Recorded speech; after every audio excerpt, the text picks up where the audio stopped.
Di sebuah desa kecil di pinggiran Magelang, hidup seorang wanita paruh baya bernama Sumiati.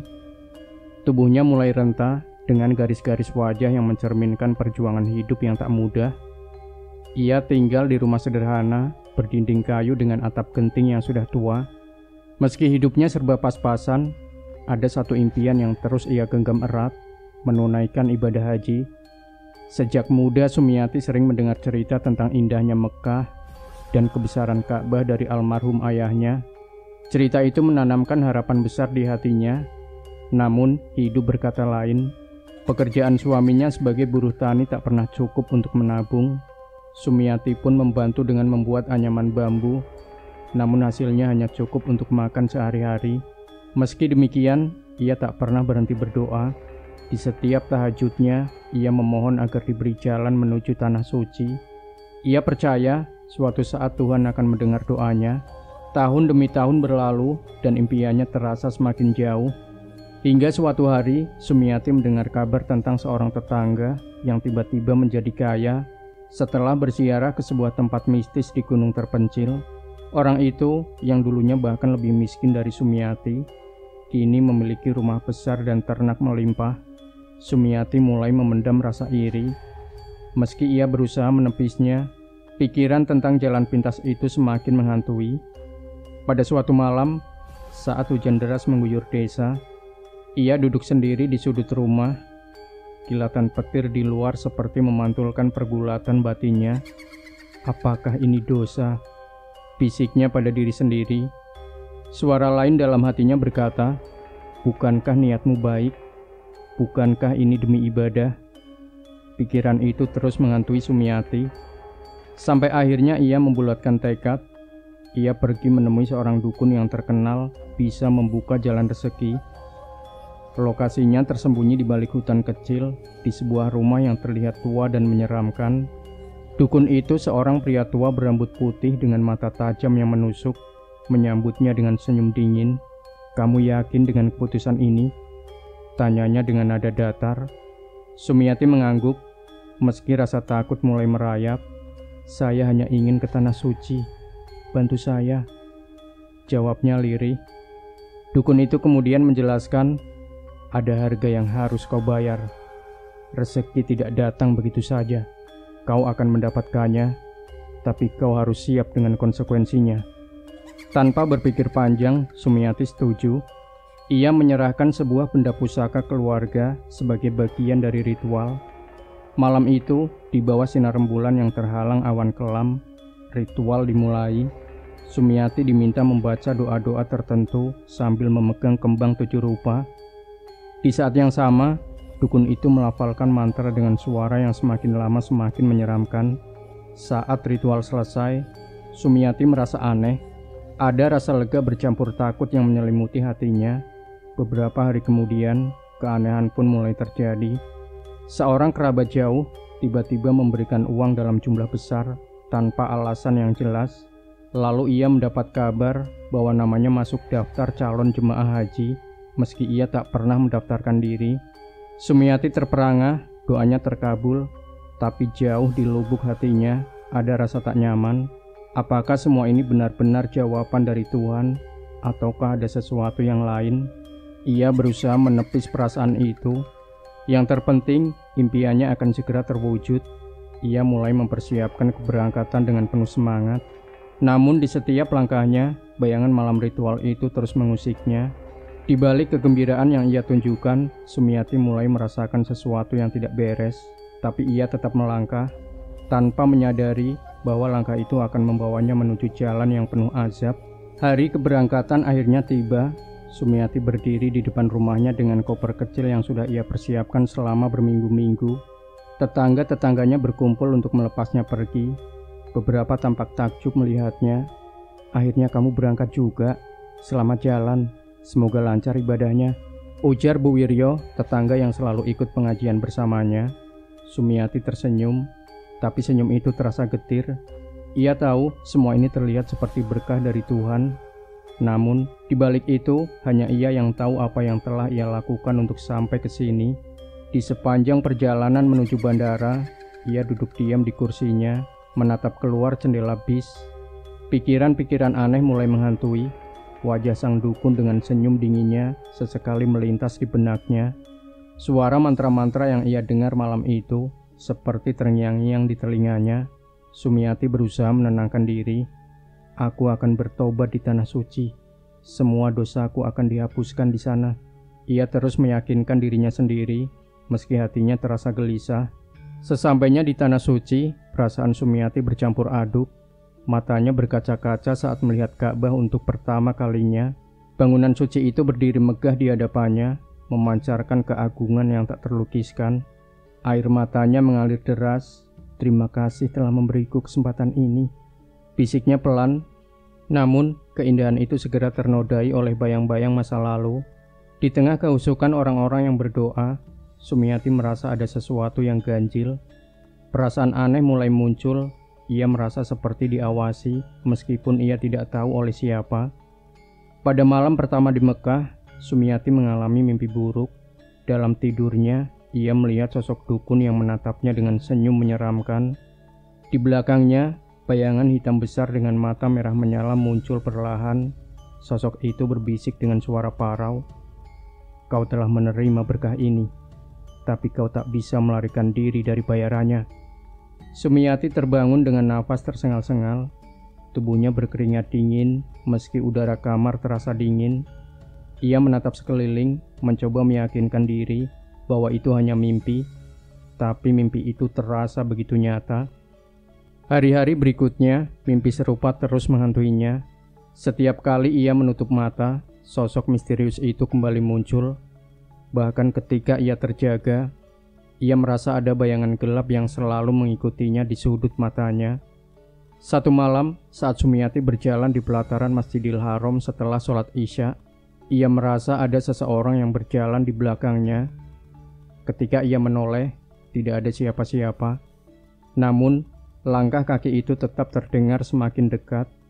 Suara itu seakan-akan membisikkan sesuatu yang tidak bisa ia pahami. Assalamualaikum. Apakah ibu baik-baik saja? Tiba-tiba seorang jemaah wanita menyapanya. Sumiati terperanjat. Ia baru sadar bahwa ia sudah berdiri mematung di tengah jalan. Waalaikumsalam. Saya baik-baik saja. Hanya sedikit lelah, jawabnya, mencoba tersenyum meski wajahnya pucat. Malam itu, ia tidak bisa tidur. Ia duduk di sudut kamar hotelnya, membaca doa-doa yang dihafalnya sejak kecil. Namun perasaan takut itu tidak juga hilang. Ia mulai merasa bahwa keberadaannya di tanah suci tidak diterima. Apa yang sebenarnya terjadi padaku? Gumamnya sambil menatap bayangannya di cermin. Dalam pantulan cermin itu, ia merasa melihat sesuatu di belakangnya. Bayangan hitam yang begitu besar dengan mata merah yang menatapnya tajam. Sumiati menjerit dan memalingkan muka. Tapi saat ia menoleh kembali, bayangan itu sudah menghilang. Semakin hari kegelisahannya semakin menjadi. Ia mulai kehilangan fokus dalam ibadahnya. Setiap kali ia mencoba husyuk berdoa, pikirannya tentang dosa-dosanya selalu muncul. Bahkan, ia merasa tubuhnya semakin lemah. Sakit kepala yang tajam datang tiba-tiba, dan rasa nyeri di dadanya membuat sulit bernafas. Orang-orang di sekitarnya mulai menyadari perubahan pada Sumiati. Wajahnya terlihat semakin pucat, dan ia sering terlihat melamun. Mungkin ibu terlalu lelah, ujar salah satu teman sekamarnya. Namun, Sumiati tahu bahwa ada sesuatu yang lebih dari sekadar kelelahan. Ia mulai bertanya-tanya, apakah semua ini adalah azab? Apakah jalan pintas yang ia ambil telah membawanya ke kehancuran, bukan berkah? Dalam kegelisahan itu, Sumiati terus berusaha bertahan. Meski ia tidak tahu apa lagi yang akan menantinya. Meski ia tidak tahu apa lagi yang akan menantinya di hari-hari berikutnya. Ketika ia mulai menjalankan tawaf, Sumiati merasa langkahnya berat. Ia berusaha menyusuri lingkaran manusia yang bergerak mengitari Ka'bah. Namun, tubuhnya terasa seperti ditarik oleh sesuatu yang tak kasat mata. Nafasnya mulai tersengal. Kakinya seakan kehilangan tenaga. Di malam harinya, rasa kagum Sumiati terhadap keindahan tanah suci berubah menjadi kegelisahan yang sulit ia jelaskan. Ia berusaha menenangkan diri dengan membaca doa dan zikir di kamar hotel. namun pikirannya tidak bisa lepas dari bayangan mimpi buruk yang terus menghantuinya. Malam pertama di Tanah Suci, Sumiati bermimpi berada di tengah padang pasir yang sunyi. Di kejauhan, ia melihat bayangan seorang pria berpakaian serba hitam berjalan ke arahnya. Semakin pria itu mendekat, wajahnya semakin jelas. Itu adalah dukun yang pernah ia temui di desanya. "Saya sudah memenuhi keinginanmu, Sumiati," kata pria itu dengan suara serak. "Tapi kau harus tahu, setiap keinginan ada harganya." Sumiati terbangun dengan nafas memburu. Kamar hotelnya gelap, hanya ada cahaya redup dari lampu di sudut ruangan. Ia memegang dada, mencoba menenangkan diri. Keesokan harinya, saat Sumiati hendak melaksanakan sholat subuh di Masjidil Haram, ia kembali merasakan sesuatu yang aneh. Di tengah jalan menuju masjid, ia melihat seorang pria berjubah hitam berdiri di antara kerumunan. Wajah pria itu gelap, seperti tertutup bayangan. Ia hanya berdiri di antara kerumunan, menatap ke arah Sumiati tanpa bergerak sedikit pun. Sumiati mempercepat langkah, berusaha mengabaikan pria itu. Semakin ia melangkah, perasaan bahwa ia diawasi semakin kuat. Ketika ia menoleh lagi, pria itu sudah menghilang. Hari-hari berikutnya, Sumiati mulai merasakan tanda-tanda yang lebih aneh. Setiap malam ia mendengar suara ketukan di pintu kamarnya. Ketika ia membuka pintu, tidak ada siapa-siapa. Di pagi hari, ia menemukan jejak kaki kecil yang basah di lantai kamar, meski tidak ada yang masuk ke dalam selain dirinya.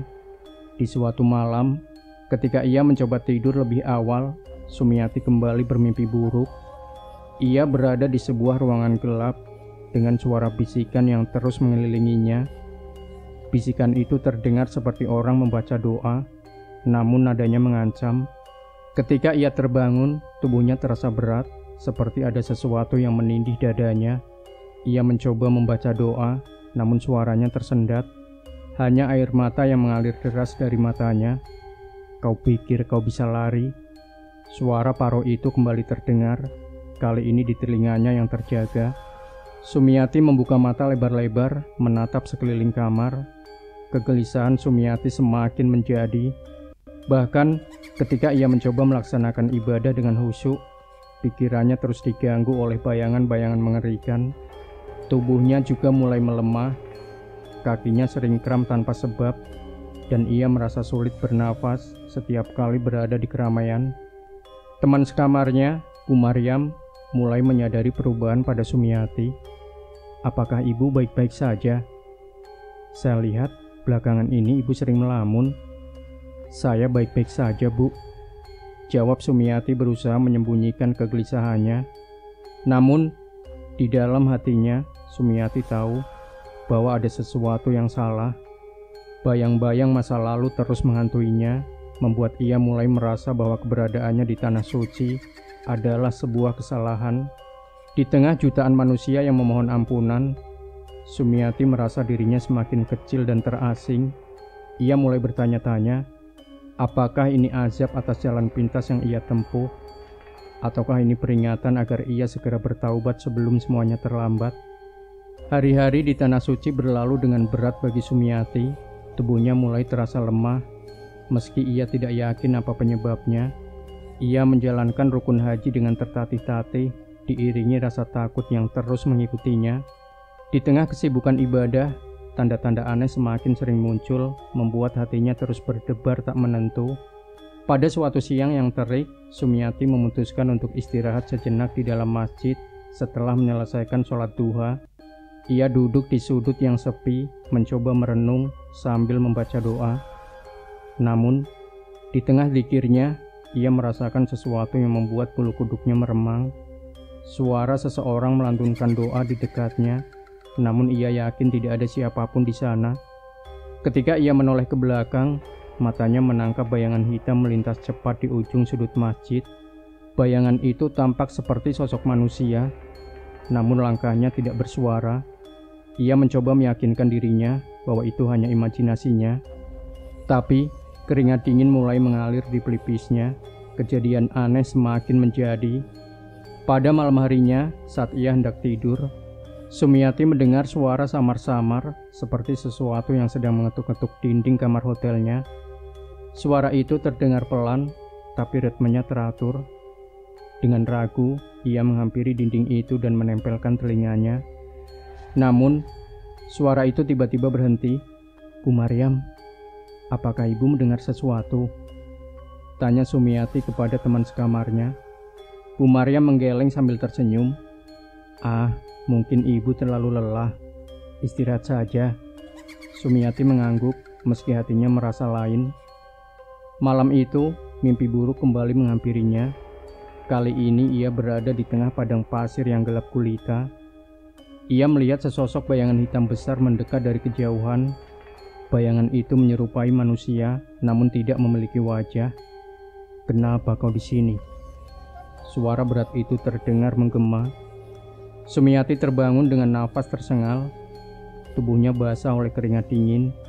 Ia merapatkan selimutnya, membaca doa sebisanya, meskipun lidahnya terasa kaku.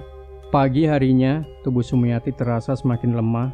Saat ia berjalan menuju tempat mikot, langkahnya terasa berat. Ia mencoba meminta bantuan seorang petugas, namun ia merasa mereka tidak memperhatikan keadaannya. Bahkan, seorang jemaah yang melintas seolah menabraknya tanpa menyadari keberadaannya. "Apakah aku mulai tidak terlihat?" gumamnya. Suara itu nyaris tidak terdengar. Ketika ia menunduk, matanya menangkap bayangan kakinya yang tampak aneh. Seakan ada bayangan lain yang menempel di sana. Bentuknya tidak beraturan. Ia mencoba menginjak-injak bayangan itu, namun bayangan tersebut tidak berubah. Dalam perjalanan kembali ke hotel, kejadian yang lebih mengerikan terjadi. Sumiati menaiki lift bersama beberapa jemaah lain. Ketika pintu lift tertutup, ia merasakan udara di dalam ruangan menjadi sangat dingin. Semua orang diam, namun Sumiati merasa ada yang memandangi dirinya dari sudut lift. Ketika ia menoleh, ia melihat sesuatu yang membuat tubuhnya kaku. Di sudut lift, ada sosok berjubah hitam dengan wajah yang tertutup kain putih. Sosok itu berdiri tanpa bergerak, namun keberadaannya sangat jelas. Sumiati memejamkan mata, berusaha membaca doa dalam hati. Ketika lift berhenti dan pintu terbuka, sosok itu masih berdiri di sana. Ia keluar dengan langkah tergesa-gesa, meninggalkan rombongan jemaah lainnya. "Apa yang sebenarnya terjadi padaku?" Sumiati bergumam sambil menahan tangis. Di malam yang sama, kejadian puncak terjadi saat Sumiati sedang sholat malam di kamar. Ia mendengar suara langkah kaki mendekat. Langkah itu berat, seperti seorang yang berjalan dengan beban besar di tubuhnya. Ketika ia mengangkat kepala dari sujud, ia melihat sesosok bayangan berdiri di dekat tempat tidurnya. Sosok itu mengenakan kain ihram, namun tubuhnya sangat kurus, seperti hanya berdiri dari tulang dan kulit. Matanya yang hitam kosong menatap Sumiati dengan tajam. "Ibadahmu tidak diterima." Suara itu bergema di dalam kamar. Sumiati terjatuh dari posisi duduknya. Tubuhnya gemetar hebat, lidahnya keluh dan pikirannya kacau. Sosok itu perlahan mendekat, namun tiba-tiba menghilang ketika Bu Maryam menyalakan lampu kamar. "Apa yang terjadi?" seru Bu Maryam panik melihat Sumiati tergeletak di lantai. Sumiati hanya mampu menangis, menggenggam tasbihnya dengan erat. Dalam hati, ia mulai merasa bahwa ini semua adalah akibat dari dosa besar yang ia lakukan. Jalan pintas yang ia pilih tidak hanya membawa dirinya ke tanah suci, tetapi juga membawa azab yang tidak bisa ia hindari. Sumiati tidak lagi bisa mengabaikan semua kejadian yang menimpanya. Rasa takut dan penyesalan bercampur menjadi satu, membuat tubuh dan pikirannya terus melemah. Setiap langkah yang ia ambil terasa berat, seperti ada beban yang tak kasat mata yang menghimpit dirinya. Di tengah keramaian Masjidil Haram, ia mencoba melupakan segala kekhawatiran dengan memperbanyak doa. Namun, semakin ia berusaha, semakin jelas bayangan dosa-dosa yang ia perbuat kembali menghantui pikirannya. Saat itu, Sumiati duduk di salah satu sudut masjid, memandangi Ka'bah dengan mata berkaca-kaca. Ia berusaha melantunkan zikir, namun suaranya tercekat di tenggorokan. Setiap kalimat yang keluar dari mulutnya terasa seperti duri yang melukai hatinya sendiri. Apakah engkau akan menerima ibadahku ini? Fisiknya lirih. Saat ia menunduk dalam keputusasaan, seorang wanita tua berjubah putih mendekatinya. Wajahnya ramah, namun ada sorot mata yang dalam, seolah mampu melihat kerelung hati Sumiati. "Ibu, kenapa terlihat begitu sedih?" tanya wanita itu dengan lembut. Sumiati terkejut, ia belum pernah melihat wanita itu sebelumnya. Namun, kehadirannya terasa menenangkan. Ia berusaha mengendalikan emosinya, namun air matanya jatuh tanpa bisa ditahan.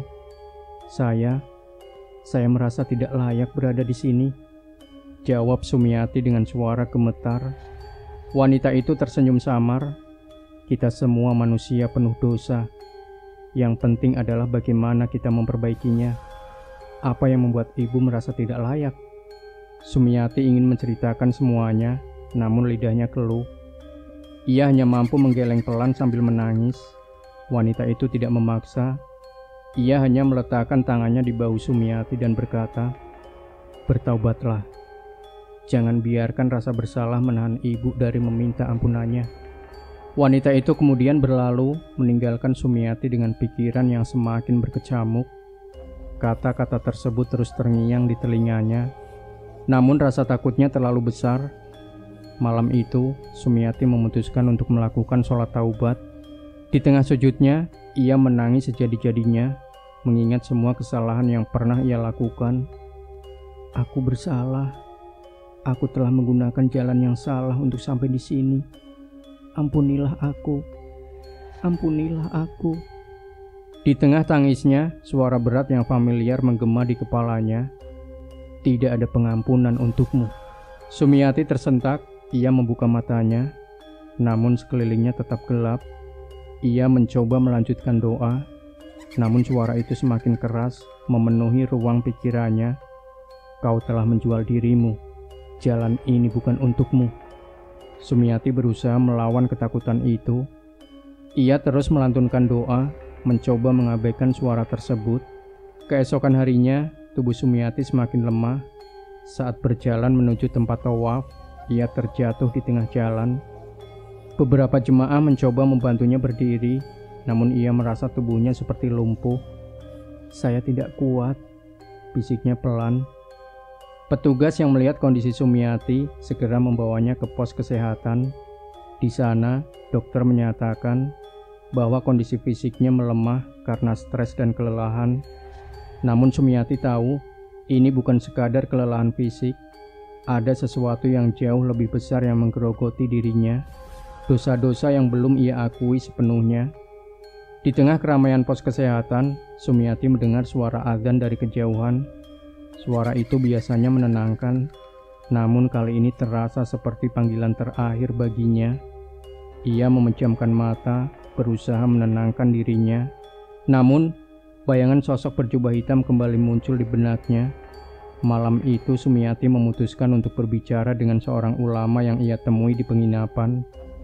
Ulama tersebut seorang pria tua yang bijaksana, dikenal sebagai orang yang sering memberikan nasihat kepada para jemaah. "Pak Kiai, saya ingin bercerita, namun saya takut," ujar Sumiati dengan suara bergetar. Ulama itu menatapnya dengan sabar. "Tidak perlu takut. Ceritakan saja apa yang ada di hati ibu. Kita semua manusia penuh dosa." Sumiati mulai menceritakan semuanya. Bagaimana ia menggunakan pesugihan untuk mendapatkan uang, rasa bersalah yang menghantuinya, hingga kejadian-kejadian aneh yang ia alami di Tanah Suci.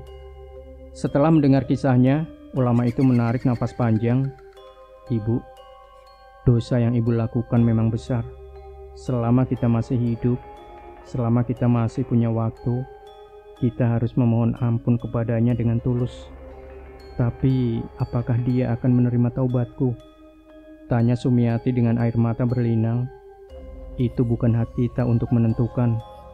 Yang penting adalah niat kita. Lakukan taubat nasuha dan perbaiki hidup ibu mulai sekarang." Kata-kata itu memberi Sumiati sedikit kekuatan. Ia memutuskan untuk memperbanyak doa dan memperbaiki niatnya. Namun, jauh di dalam hatinya, ia tahu bahwa perjalanan menuju pengampunan masih panjang dan bayangan masa lalunya belum sepenuhnya hilang. Sumiati kembali ke kamar hotel dengan hati yang sedikit lebih tenang. Kata-kata ulama tadi memberinya secercah harapan, meski rasa takut dan bersalah masih menghantui. Ia mengunci pintu kamar dan duduk di atas sajadah.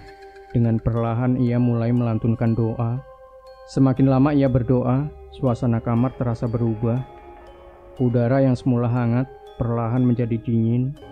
Lampu kamar redup berpendar seperti lilin yang akan padam. Sumiati berhenti sejenak, menoleh ke sekeliling, tapi semuanya tampak biasa. Ia menghela nafas panjang, mencoba mengusir kekhawatiran yang mulai merayap. Ketika ia kembali menunduk untuk melanjutkan doa, suara berat itu kembali terdengar, bukan dari luar, tapi dari dalam pikirannya. Kau pikir permohonan maafmu cukup? Semua ini sudah terlambat. Sumiati tersentak, tubuhnya gemetar, keringat dingin mulai mengalir di pelipisnya. Ia mencoba mengabaikan suara itu dan melanjutkan doa, tapi kata-kata berikutnya membuatnya kehilangan keberanian. Aku yang membawamu ke sini. Tanpa aku, kau tidak akan pernah bisa melihat Ka'bah itu. Suara itu diiringi tawa mengerikan yang memenuhi pikirannya. Sumiati jatuh terduduk, matanya terbelalak. Dalam keputusasaan, ia meraih tasbihnya dan mulai melafalkan ayat-ayat suci. Setiap kata yang keluar dari mulutnya terasa semakin sulit, seolah ada sesuatu yang mencekiknya dari dalam. Bayangan hitam mulai muncul di sudut kamar. Perlahan-lahan, bayangan itu mendekat, membentuk sosok berjubah hitam dengan wajah yang sepenuhnya gelap. Sosok itu berdiri tegak di hadapan Sumiati, membuat tubuhnya lumpuh karena ketakutan.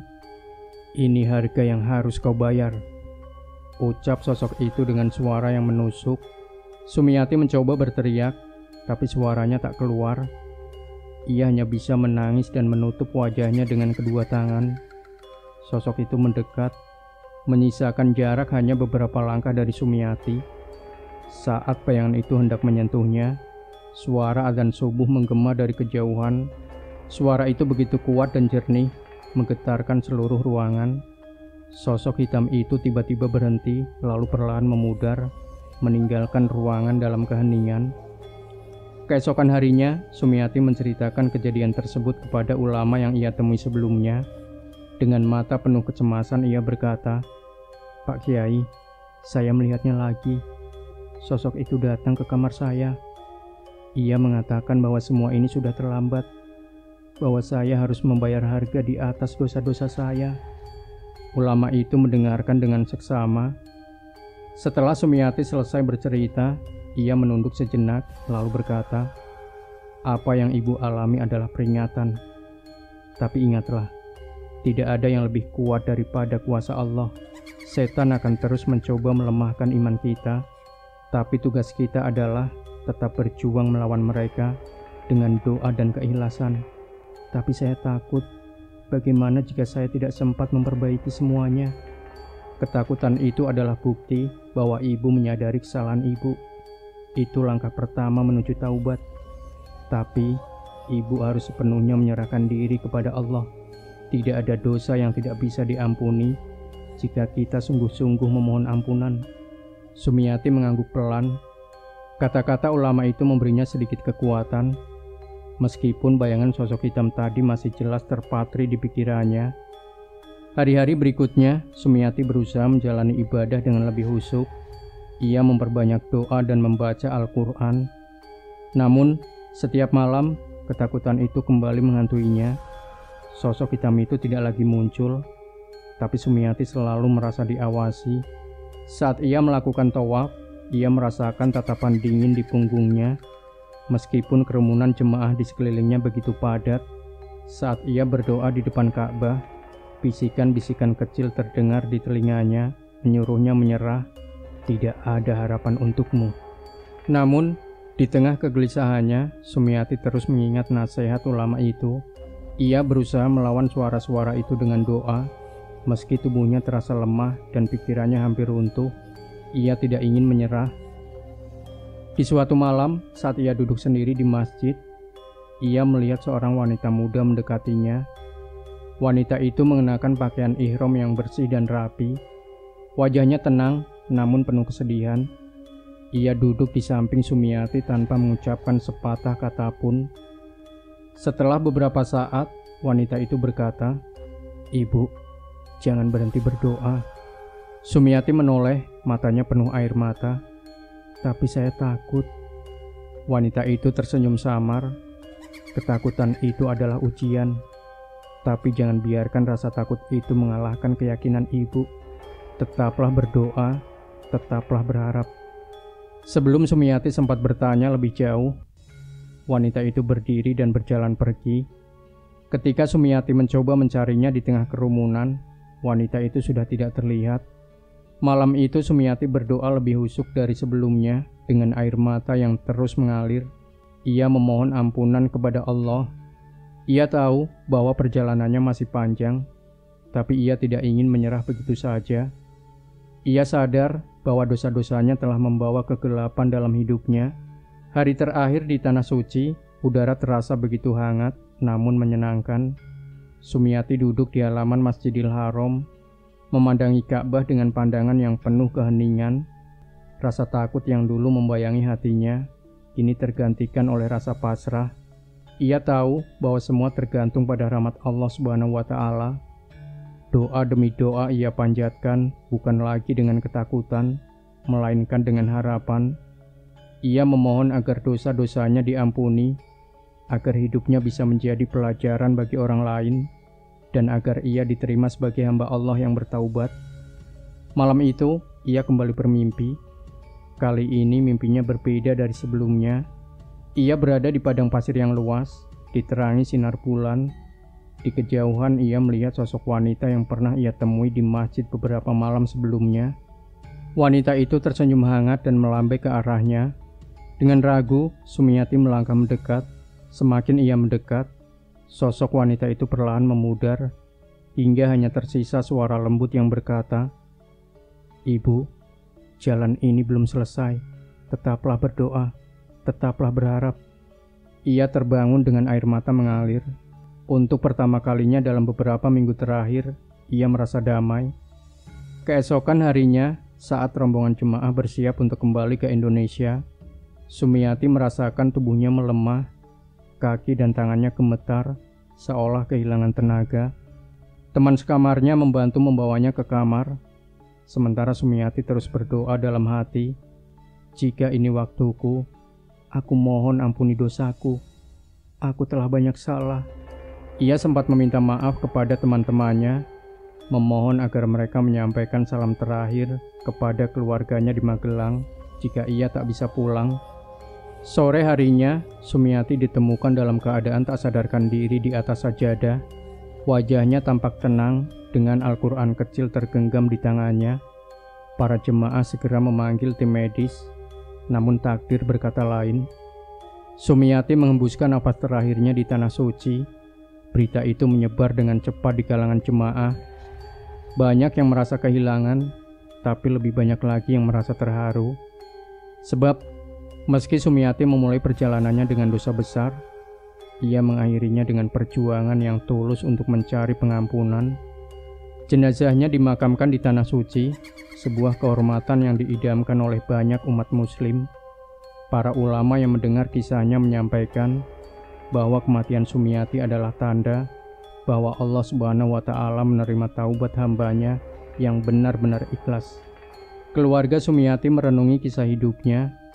Di Magelang, anak-anaknya kerap mendengar cerita tentang ibu mereka dari sesama jemaah yang pernah bertemu dengannya. "Ibumu adalah sosok yang kuat. Ia telah melalui perjalanan spiritual yang berat, tapi ia tidak menyerah. Itu adalah pelajaran besar bagi kita semua," ujar salah seorang jemaah. Kisah Sumiati menjadi peringatan bagi banyak orang. Jalan pintas tidak pernah membawa kebahagiaan sejati. Harta yang diperoleh dari cara yang salah hanya akan menjadi beban yang menghantui. Namun, lebih dari itu, kisahnya juga mengajarkan bahwa pintu taubat selalu terbuka. Sumiati meninggalkan dunia dengan damai, membawa pesan bahwa penyesalan yang tulus dan usaha untuk memperbaiki diri adalah bentuk pengabdian yang paling mulia kepada Sang Pencipta. Cerita azab di Tanah Suci bukan hanya sebuah kisah tentang perjalanan fisik, tetapi juga perjalanan spiritual yang penuh pelajaran. Kisah Sumiati mengajarkan kita bahwa dalam hidup, setiap tindakan memiliki konsekuensi, dan jalan pintas tidak akan pernah memberikan kebahagiaan yang sejati. Cerita ini juga menyampaikan harapan, tidak ada dosa yang terlalu besar untuk diampuni selama kita tulus memohon maaf dan berusaha memperbaiki diri. Tuhan yang Maha Pengampun dan Maha Penyayang bagi hambanya yang benar-benar bertaubat. Semoga kisah ini menjadi pengingat bagi kita semua untuk selalu menjaga niat yang baik, berjalan di jalan yang benar, dan menjadikan setiap ujian sebagai langkah untuk mendekatkan diri kepada Allah Subhanahu wa Ta'ala. Hidup adalah perjalanan menujunya, dan setiap langkah kita adalah cerminan dari keimanan yang ada dalam hati kita. Mari kita belajar dari Sumiati bahwa meski terlambat, pintu rahmatnya selalu terbuka bagi siapa saja yang ingin kembali. Semoga cerita ini dapat memberikan inspirasi, menggugah kesadaran, dan menjadi pengingat bagi kita untuk terus berbuat baik tanpa mencari jalan yang salah.